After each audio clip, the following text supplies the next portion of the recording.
Yeah, terrific win for our guys. Thought we played a tremendous first half, especially defensively.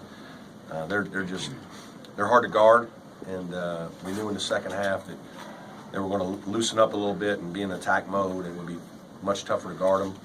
But I thought our guys I thought we came out with really good confidence, shot it great. You know, our teams feels good about the way we're playing, and you know, you look at our stats and they were really good. We hung with them on the boards, 17 assisted baskets, only 10 turnovers, 15 made threes, obviously, and it was really good to see some of my young players, my freshmen, come in and play very well, make major contributions. They had double-figure minutes, and all of them made big plays. So, great team win. Couldn't be prouder of our guys, and really thought our three perimeter guys played at an elite level. Coach, were you nervous at all watching them kind of whittle away at that 16-point lead? Yeah, I mean, you're always a little, anxious. And they just have great players, and there were some shots they made that were tough shots. You know, we did a couple things defensively, you know, where we just didn't do all the things we needed to do at the beginning of the half to kind of give them some confidence, get their confidence back. I mean, you let Joel Berry and Cam Johnson start playing with a free mind, and you're in trouble. And obviously, Joel was great in some pick and roll late. Cam Johnson was just tough for us to guard. I mean, he's such a big guy, 6'8", and a couple times he made shots over top of us. So we knew they were going to make a run. We just had to kind of withstand it. And, you know, I was proud we had some good execution late. Obviously, we ran a great play late that was a big three, and, you know, battled and got a couple big stops late. Staying relaxed and composed, is that the hardest part when you got them coming? It is, and sometimes, to be honest with you, playing at home in these situations is almost more difficult sometimes than being on the road, because the crowd is now kind of moaning every once in a while, and, you know, you're trying to keep their spirit up, and you're not playing as well. And that's what you need them for. You need them to help you. And sometimes everybody's anxious on the offensive end. And we had some anxious moments there. You know, there were some times we ran good offense, but unfortunately Eli didn't have a big night at the free throw line. You know, we got it to him. He had 11 free throws, but you only make one or you don't make any. And you run good offense and come away with not enough points. You know, you might do that 3 times and have 2 points to show for it. It's not good. And it keeps their momentum going. And so that's where free throw shooting is critical. And I thought that contributed a little bit in the second half. Would you define Reed as your closer? He seems to always make a really big play down the stretch. Yeah, I mean, he has in some games recently, certainly. But I think, you know, if you go back and look, Gabe DeVoe hit some huge threes in an overtime win against Louisville. Shelton Mitchell's made plays. I think, you know, you got to have multiple playmakers. You got to have multiple guys. That's one of the big differences between my team this year and some years past. We might have one. We don't have 2 or 3. And this year I think we have multiple guys that can make a big play, whether it's posting it with Eli or certainly we lost one guy. At one time we had 5. We had 5 starters that could all go for 20 points. You know, Amir and Scar aren't ready to do that yet, but the other 4 guys are certainly able to do all that. Coach, you told us before the season that Malik Williams was someone to watch in the future, but probably wouldn't play too much this season. Mm-hmm. Obviously, he's had to get more run because of injuries, but how have you seen him respond to that increase in play time? Yeah, really proud of he and Clyde tonight. Obviously, you know, he made a corner 3, which that's like he can do that. That's one of the reasons we recruit him. He's a little undersized. He's only 6'8". He does have long arms, so he can play bigger. He had 3 rebounds in 11 minutes. But he can step out and make a 3, much like a Mark Donnell. And, you know, I thought he, again, did some good things. He didn't look nervous. He just reverses the ball, does his job, sets his screens. I thought he played well. You know, Clyde, I thought, did some good things defensively. His length was good.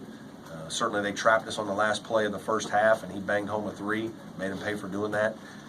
So those contributions, those baskets are huge from those guys, especially in the first half, and that's why I thought we played as well as we did, and probably about as well as we can play in the first half. Brad, how impressed has it been the way this team has rebounded, first from Dante, then from, you know, the Virginia game, and the way they've come back these last couple of games and really held it together? Yeah, you know, a lot of people are making some things out of the Virginia game, and to be honest with you, when we go back and look at the film, I told our guys, man, I was proud of the way you guys competed. I thought we guarded Virginia for 30 minutes. And we were in the game at Virginia for 30 minutes. And then our offense was just not good.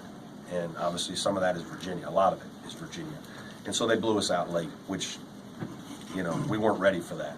And but our guys hung in there. They weren't scared. And obviously huge shot in the arm, winning the game at Georgia Tech and giving us positive feedback, especially with this game being so close. A Sunday night game and then another, 48 hours you're playing North Carolina.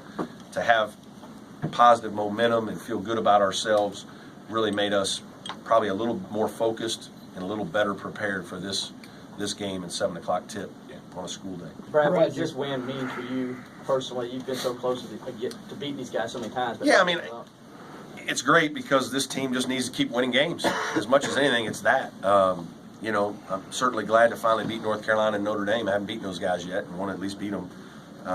Been close several times, but it's more about what this team is doing than it is any of that. That's secondary to, your team feeling good about themselves, getting better, improving, competing hard.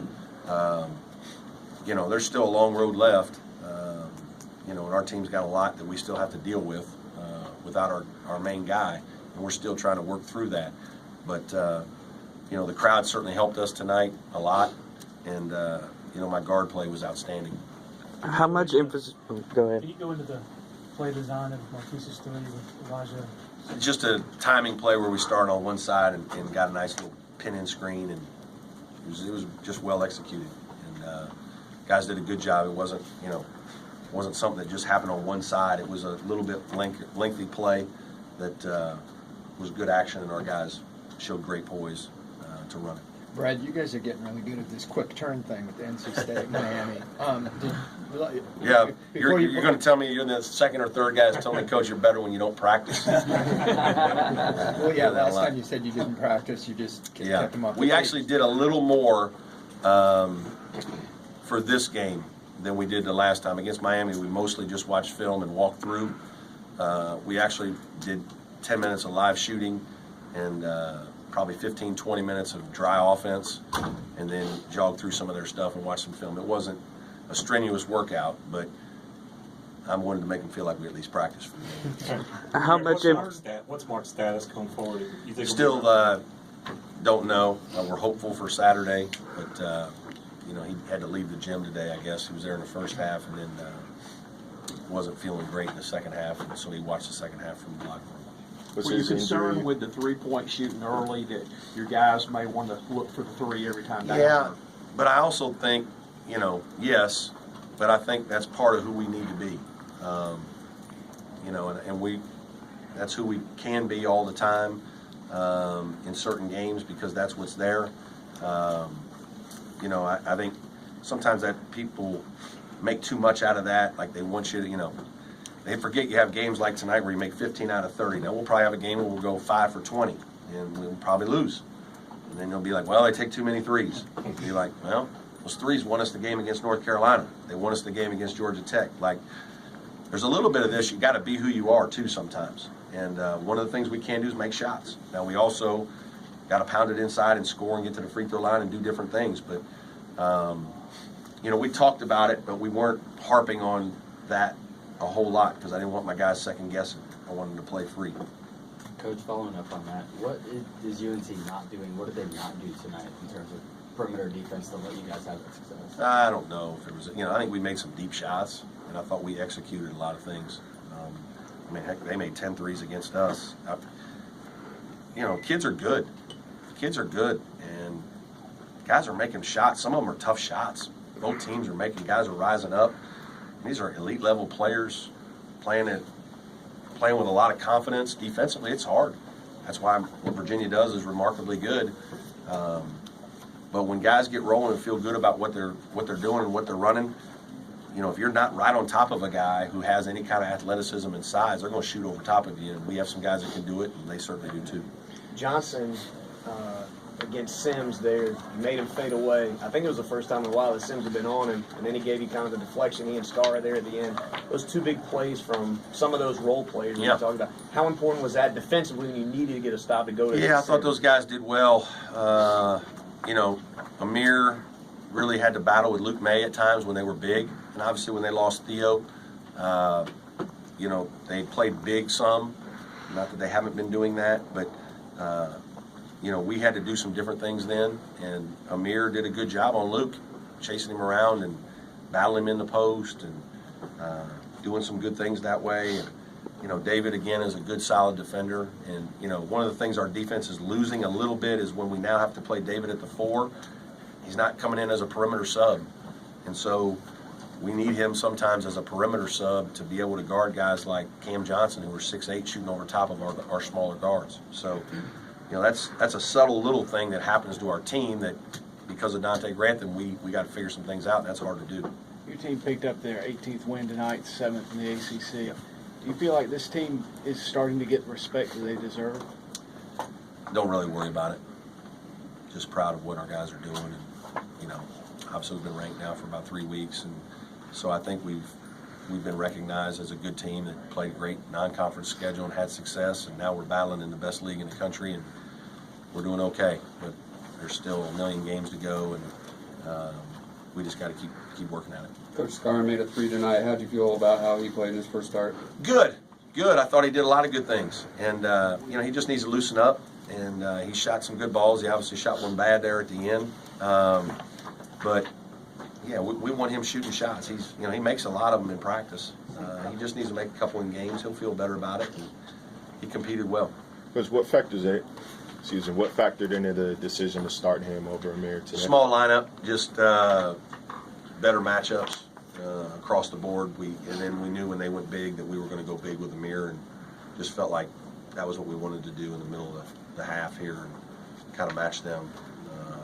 And I thought it was good for us. Probably have time for 1 or 2 more if anyone has. How many times y'all work on that Clyde Trap ISO to clear out at the end of the half? Not too many. Not too many. All right. Thank you, everybody. Thank you.